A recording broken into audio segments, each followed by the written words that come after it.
আসলে এত সুন্দর প্রোগ্রাম সাধারণত কমই দেখা হয়।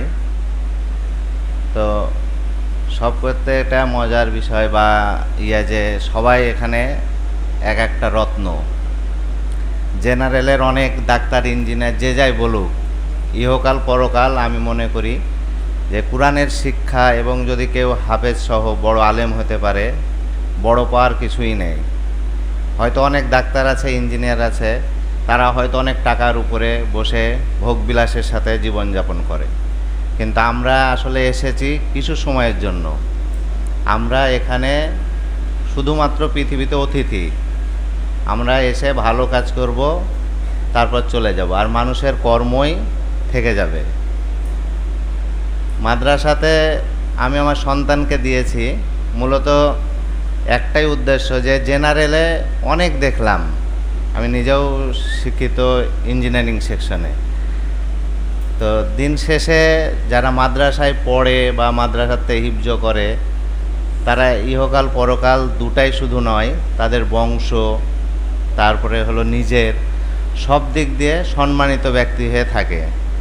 আমারও উদ্দেশ্য এটাই যে মাদ্রাসায় পড়ে তারা বড় কিছু হবে, এবং এখনকার মাদ্রাসাগুলো ম্যাক্সিমাম যে জেনারেল শিক্ষায় শিক্ষিত হচ্ছে।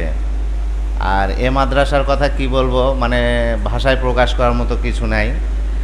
আমি অনেক ভালো মাদ্রাসায় দিতে চাইছিলাম, যে নামকরা মাদ্রাসায় দিব ছেলেকে, ছেলে দেখা যাচ্ছে পড়াশোনা করবে।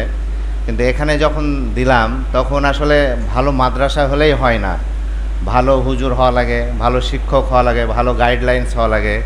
তো এখানে আলহামদুলিল্লাহ যে সব দিক দিয়েই ভালো, এবং সবাই দোয়া করবেন, সবার জন্য সবাই দোয়া করি যে আমার ছেলেটা যেন এখানে থেকেই হিফজ সহ ভালো কিছু করতে পারে।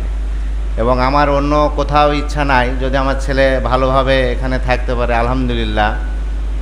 আর এখানে অভিভাবক হয়তো কিছু আছেন, আপনারাও জানেন যে এখানে আসলে গুরুত্ব কতটুকু দেওয়া হয়। এখানে প্রত্যেকটা ছাত্রের ব্যাপারে সব সময় নজর দেওয়া হয়, সুদৃষ্টি দেওয়া হয়। আমার ছেলে মাঝে এমন অবস্থা হয়েছিল যে সে মানে পড়তেই আসতে চাচ্ছিল না। তা আলহামদুলিল্লাহ টিচারদের গাইডলাইন্স, তাদের ভালোবাসা, তারপর আমাদেরও ইচ্ছা, আল্লাহর দয়ায় এখন অনেক ভালো। সে নিয়মিত মাদ্রাসাতে আসার জন্য মনে হয় যে উদ্গ্রীব হয়ে থাকে, ঝড় বৃষ্টি কিছুই এখন আর মানছে না, এবং তার আগ্রহটা অনেক বেশি বেড়ে গেছে। এই জিনিসটা আমার খুবই ভালো লাগে, যে কোনো দুর্বল হোক, কোনো সমস্যা হোক, টিচাররা, হুজুররা খুব সুন্দরভাবে গাইডলাইন্স দেয়। আর যারা স্টুডেন্ট আছে আমার তো কিছু বলার নাই, কারণ তারা অনেক ভালো। দোয়া করি তারা এক একটা হীরা রত্ন হবে এবং দেশ ও বিদেশের সুনাম অর্জন করবে। এই বলে আমি আমার বক্তব্য শেষ করছি। আসসালামু আলাইকুম।